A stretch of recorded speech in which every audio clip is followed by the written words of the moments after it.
Ladies and gentlemen, welcome back to the finest Dawn of War Unification casts this side of East Yorkshire. And today we've got a 1 vs 1 on Deadly Fun Archaeology. On the left hand side, as the Eldar, we've got ProfiD's. On the right hand side, as the Shogunate Renegade Guard, we've got Kubini. Kubini will be opening up a squad of combat engineers, double militia rangers, a Takan field dirger, and a inner circle teleportarium. Whereas ProfiD is going to go for a couple of Guardian squads, a fleet of foot research, aspect portal going straight into those Reapers, and a plasma generator. Now we did see Kubini and ProfiD play a game last week. It was on this exact same map with this exact same positioning, and Kubini did play the Shogunate Renegade Guard, but Kubini was playing as the Tau. And the Tau, sadly, in the Battle of Weebs, the Tau did fall mightily to the power of the Shogunate Empire. So can the Eldar do it? Can the cheese and the fleet of foot nonsense from the Eldari be able to ride forth today into victory? Who could tell? Who could really tell? There's some quite big similarities between the Shogunate and the Eldar, specifically in their infantry, in the sense that these guys come out and they don't really have any upgrades or anything to go by. Each kind of infantry unit for the Shogunate kind of have a very specific kind of purpose, much like the Eldar do, really. Dark Reapers, they come out and they've got no upgrades. They do one thing and one thing only. Same with these Takan warriors. And I imagine the Eldar probably have a little bit of I say that properly. They have a little bit of an advantage in the sense that they do lots of damage. But Grenade's going to come straight in, knocking them on their backsides, doing a good chunk of damage, and engaging glorious hand-to-hand combat. So a bit more micro needed on these Dark Reapers to keep them up and proper. But a second squad has come out, which will make the melee prowess of these Takan warriors a little bit less felt, as they just can't possibly keep up with them. Quite slow in comparison, so maybe some sudden chimeras later on in the game might be needed, but a second grenade comes in, and actually potential for a couple of models going down. Dear oh dear. One Dark Reaper goes down. Here comes the Eternal Shogun. Much better in a melee stance, but also brings out that lightning. Kind of, I suppose, like an Eldar Warlock. Oh my goodness, it's like as if practically the same faction, but a little bit different. With the Takan push forward. Here comes a Burnsinger to do stuff. I assume to build a Ballisting Burst. Can't imagine Burnsinger getting involved in close combat. Shot down pretty quickly there. Attempted to teleport away there. Down here, but into more of your militia rangers. You're nowhere near as combat orientated as your Takan warrior counterparts. Plenty of Eldar firepower coming in. They're going to use that light cover. Best of their advantage. Might need to see a Farsi up with a Mind War just to break down the Eternal Shogun just a smidgen. Maybe even some grenades from the Guardians. Narrowly avoiding another grenade incoming. Got some militia rangers coming in situ as the Reapers about to get squad wipes, but avoiding death and sadness. In fact, one squad of Dark Reapers looks like they've gone down in that engagement.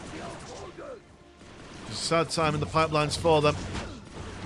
Consistent use. That's quite a short cooldown on those grenades, actually, isn't it? Not bad at all. Definitely worth it. I suppose actually for all factions, if you ever have the chance to get frag grenades, always a good idea. Never a bad upgrade at all. If you remember to use them, the amount of times that I buy the frag grenades and then negate to use them in their entirety is quite substantial. The Warriors massively overstaying their welcome here. 2 full-blown squad wipes for the price of 1 Dark Reaper, which I don't think, pound for pound, is exactly what he wanted. Has managed to slow down the cap of this relic, while they've managed to keep all their stuff on the go. Not rebuilding anything at the moment. Dark Reaper's keeping the Eternal Shogun away as a Farseer comes out to play. Contested point in the middle will be captured by the Eldar as they now try and do some sort of counter-assault. But the Shogunate quite substantial in the defensive department. Can pop people inside their listing posts for defensive reasons. Renegade Tactica for upgrades. So the combat engineer comes up with that plasma pistol. Oh, is it a pistol? There's a full-blown gun. Right, fair enough. Roger's going to whittle down those combat engineers in good time. Eternal Shogun continuing her never-ending chase on the Dark Reapers. Mind War straight on it. Trying to break into that cranium, seeing what foul things she can see. And then decides to engage in close combat. Dark Reapers, not terrible in close combat, but nowhere near as proficient as that Eternal Shogun. A guide casted on them to increase their overall range. The Shogun now probably thinks it's time to go home. Guardian's been scared away by some Takan warriors. But yeah, double of those boys now out on the battlefield. Got no other option but to run away. Current economy is 85 and 10 compared to 92 and 10. Tier 2 on the way for them. Tier 2 on the way for you, Eldar? No, not at the moment. The Shogun quite drastically low on health there now. And a huge Eldritch explosion. Keep those warriors at bay. Yeah, bringing a lot of those models almost down to half health. It's good stuff on them, but now charging into the heavy cover. Be an uphill battle, but a massive AoE melee attack from that Farseer. Knocks them all around. Eternal Shogun, they're keeping alive to the frustration of ProfiD here. Falling back. They have got the Listing Shrine of shooty bits on it. I want to fall back. Also got that Foot still active on the Dark Reapers, so I want to switch that off when they're fighting at ranged. There we go. To be fair though, to keep on top form with Eldar, you need to keep your micro absolutely on point, which is a really, really difficult thing to do, especially when you're building back at home. Plasma Generator on the front lines. Also got that. Oh, for a second I thought it was going to be a Soul Shrine then. But no Soul Shrine at the moment. No, they're going to be quite out-teched by the time the Shogun get into tier 2, but the Eternal one, Eternal no longer. Morale being broken on all these guys. The Dark Eldar don't really have the firepower to take advantage of that temporary break in morale. Tier 2 has been finished, and we are going to see a Takan and mechanized command. Yeah, just to keep up the Eldar, I assume it's going to be Southern Chimeras. That's what the thinking man would suggest. Oh dear, Dark Reapers, a couple of models already on low health. Activating their go faster, do more damage ability. More plasma generators. Have we got the money to tack up? You do not have that at the moment. We are going to go for some ranges instead. Very risky. The rangers will do a good job at breaking these guys' morale, lowering their damage output.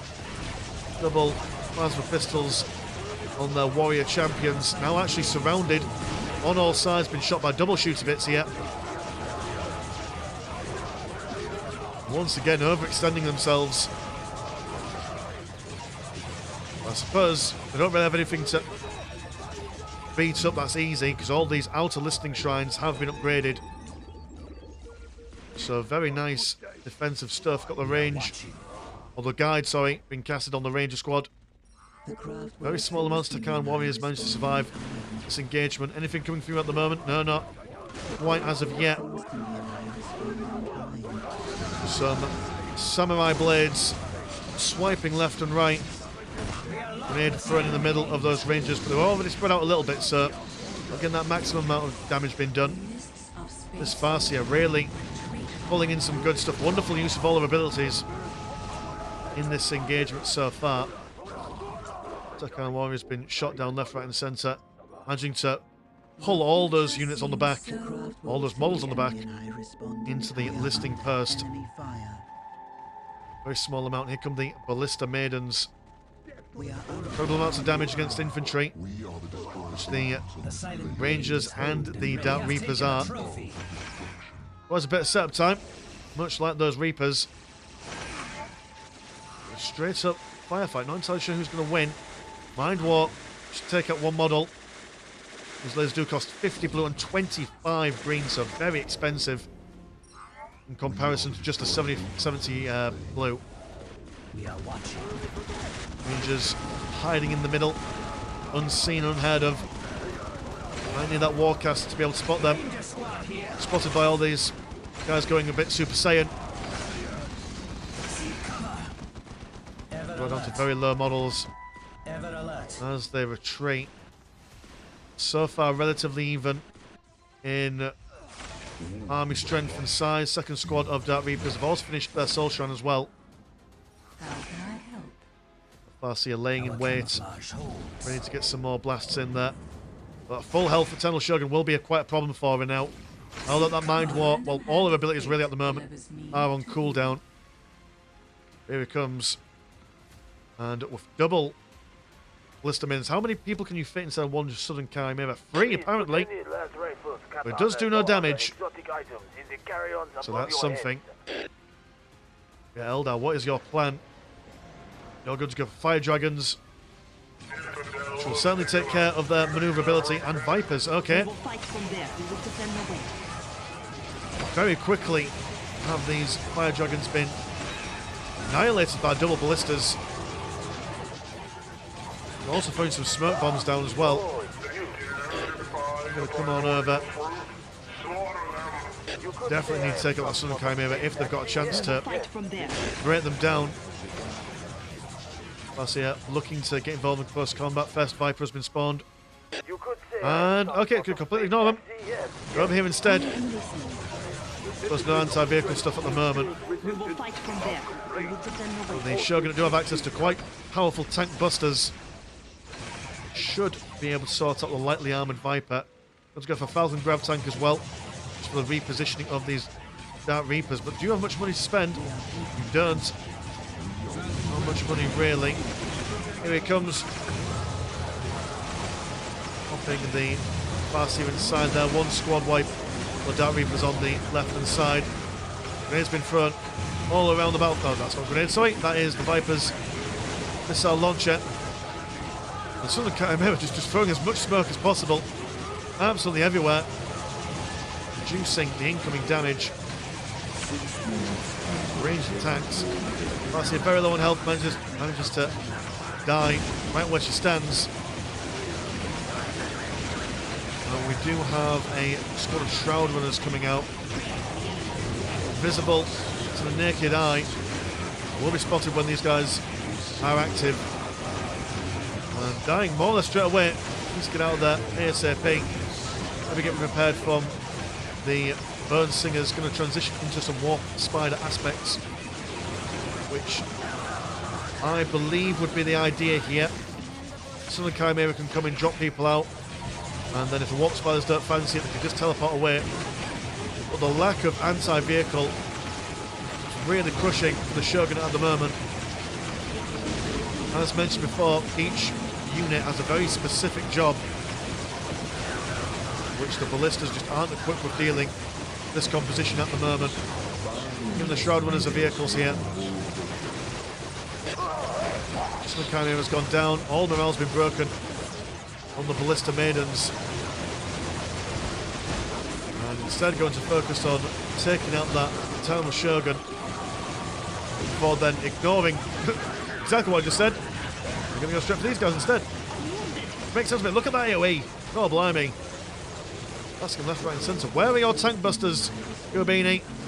Got the Grey Spectres and a Tsunami tank. No tank busters. Very surprising. We did see them in the previous game. And quite accurate. Quite long range as well. No reason to not get them. Eternal Shogun still alive. And here comes the Tsunami tank.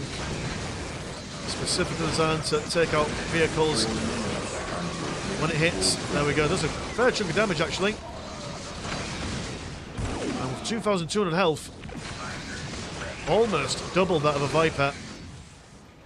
So managing to curb the Eldari tide. There's a Wraith Lord and some Warp Spiders. Turning their attention over to the northern side for this contested listing post. And the Shogun probably just catching their breath for a moment. The economy is 133 and 126 and 79 compared to 104 and 50. Will soon be less than 104 there. So yeah, so the Eldar, yep, got a significant requisition resource advantage. Here comes the Wraith Lord. And straight for that Bright Lance. Be able to take on the Tsunami tank at range and close combat. Warp Spiders, double of them teleporting in. Ballista Maidens just can barely keep up with what's going on at the moment. And got those Grey Spectres flying on over. Oh, you're not invisible. What are you? You are... Oh, you are the Shroud Runners. Okay, fair enough. Wondering what they were for a second. The Grey Spectres all got grenade launchers, so the knockback potential for them is amazing. But going in and out alone, that's not a recipe for victory here. Son of Chimera jumping on over, and then going to deploy a War Correspondent and a couple of ballistas. Robin Brokers, so they're going to jump inside. Too many vehicles, man. Too many vehicles, but while all that's going on, they're focusing on the southernmost point. Well, they're going to change direction, and then decide to not change direction. Again, probably just because I mentioned it. And there's assaults going on so many different flanks. Ballista Maidens falling back for that Sun Chimera, going kaput. Tsunami Tank in the middle. Takan Warriors being beaten back by Falcon Grav Tank and the Shroud Runners alike.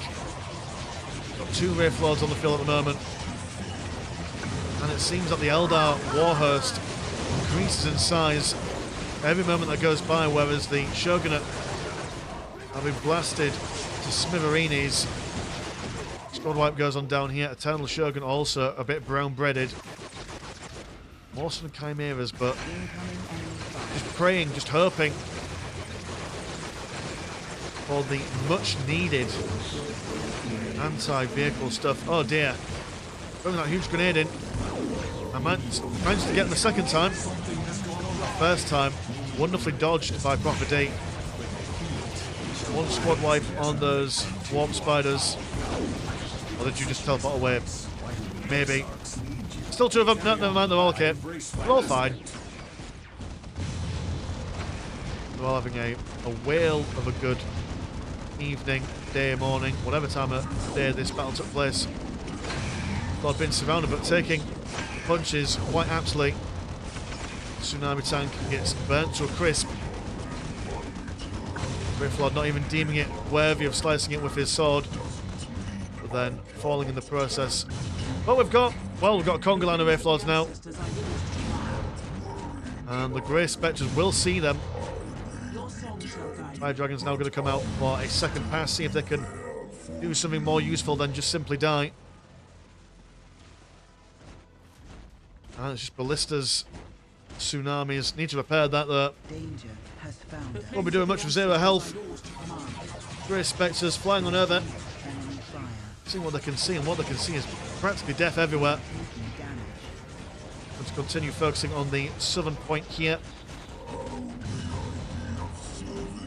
As the Wraith Lords stumble their way across the battlefield, supported by the Warp Spiders.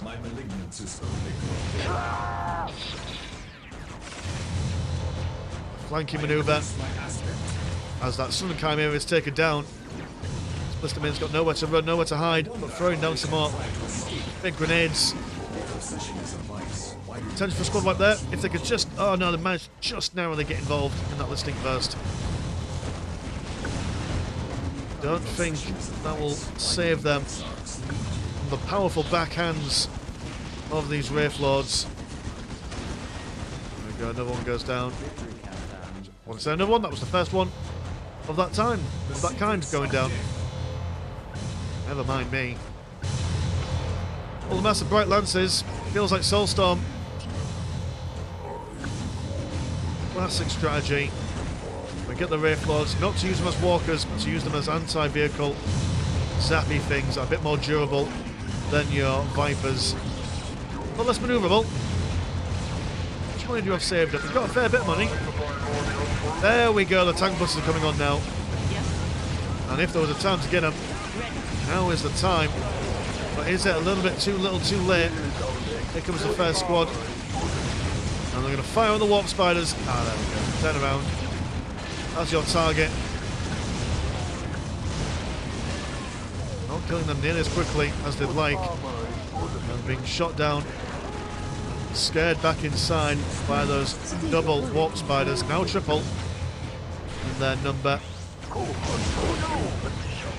And it seems to me that the Takan are being quite good at holding that aggression in the early to mid game.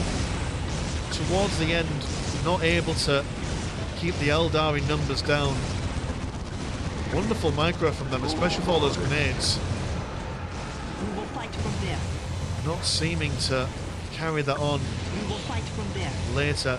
Ready. Got one last chance for Romance. What is required? Blisters on the front, tank busters on the back. Powerful volley. Brings him down very quickly. That's one Wraith Lord down. Another one soon to follow. Someone important's died. Sad state of affairs. Another triple warp spiders. And with all this morale being broken due to that VIP going down. Dear oh dear. So it just goes chugging up, not getting that 2-0 victory against ProfiD. The power of the Eldar managing to make it through. And like I said, I think it was just a case of, I mean, really good choice of the vehicles from ProfiD. Vipers into a Falcon Grav Tank, into those Wraith Lords and stuff. And those Night Shrouds as well, wherever they're gone, or Night Runners, or Shroud Runners, whatever they were. They were also a nice addition as well. Relatively cheap, came out of the webway, and just took out the infantry. And there was just not much else that the... I mean, there was something else they could do. They could have gone for more anti-vehicle stuff. That would have been the idea to make. No, they were doubling down on their Ballista Sisters and moving them around in the Southern Chimeras, which worked for them initially, but not quite later on in that game. So yeah, so cheers boys and girls for watching at home, and if you want to support the channel, have a look at the old Patreon. £1 a month gets you once a game a week, and there is also a Discord, where Discord things happen. Links in the description as always. As been Mr. Landshark, pleasure's always never short. Now, see you in a bit. Peace.